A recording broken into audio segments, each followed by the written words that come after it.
Fasting जो है वो बॉडी को डिटॉक्स करने का सबसे अच्छा और सबसे साधारण तरीका है। उपवास की उसमें एक चर्चा होती है, वो इससे डायबिटीज को लेकर हेल्पफुल है या बस? बहुत हेल्पफुल है। आप उपवास करके क्या करते हैं, बेसिकली उपवास का मतलब होता है कि आपने उस दिन कम खाया। ठीक है, आज वाला उपवास नहीं जो दिन में थोड़ा फ्रूट चलता रहा और शाम को उपवास की जो थाली नहीं थाल आता है।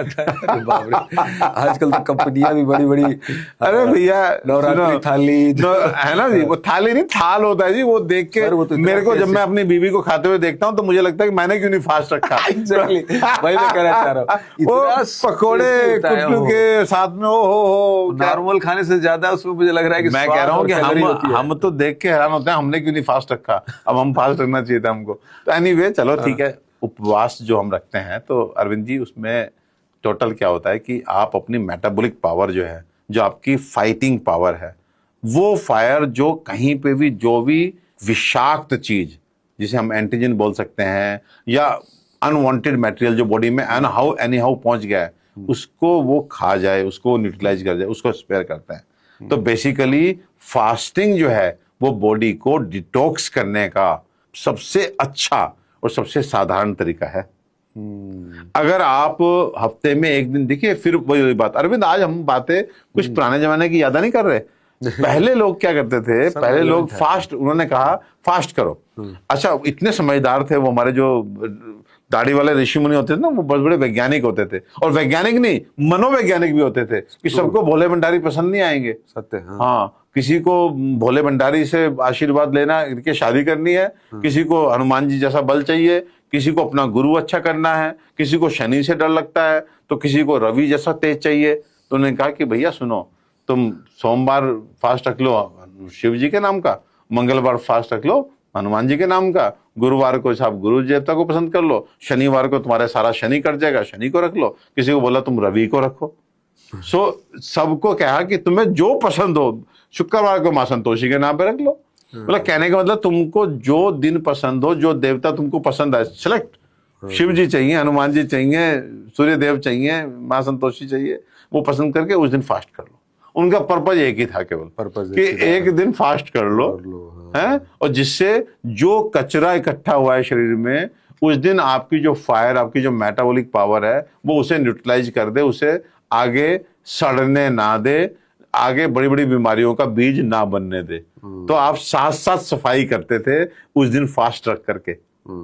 बताइए, मतलब एक नियम बना दिया, बहुत डिटेल में नहीं गए कि क्या कि अरविंद जी, लेकिन हाँ, मैं आपसे एक बात पूछता हूँ, आपकी मिसेज, ठीक है, वो 5 दिन के लिए बाहर जाती हैं और आप बाहर का खाना नहीं खाते हैं, तो वो फ्रिज आपके पास बहुत अच्छा है, तो 5 दिन के लिए सब्जियां बना बना के आपके फ्रिज में रख देती हैं।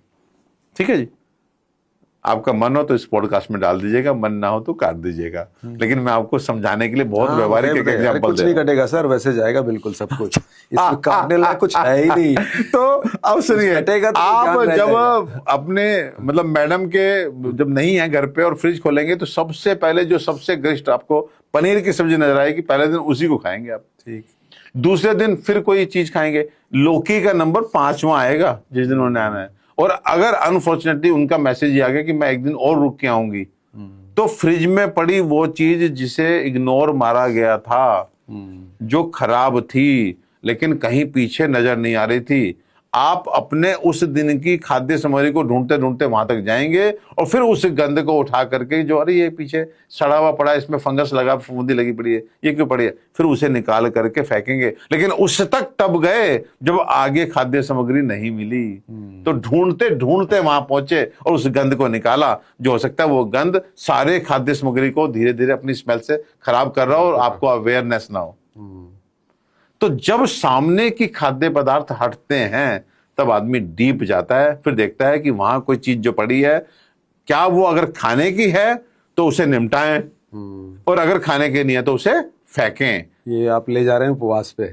अब देखिए, अगर आपने उपवास किया, मतलब खाने की चीज नहीं डाली पेट में, तो फायर घूमने निकलती है और उसे कहीं पे खाने की चीज मिलती है, रुकी हुई जो पीछे पड़ी है, तो वो देखते हैं कि क्या मैं इसे डाइजेस्ट कर सकती हूँ, तो वो डाइजेस्ट कर देती है, और नहीं तो फिर आपको डायरेक्शन देती है कि पंचकर्म के माध्यम से, शोधन के माध्यम से उसको, अब वो टॉक्सिक चीजें उसको बाहर निकालो। तो अगर बॉडी को डिटॉक्स करना है तो ये जल माध्यम नहीं बनेगा, माध्यम बनेगी या तो फास्टिंग और या फिर पंचकर्म द्वारा शोधन क्रिया।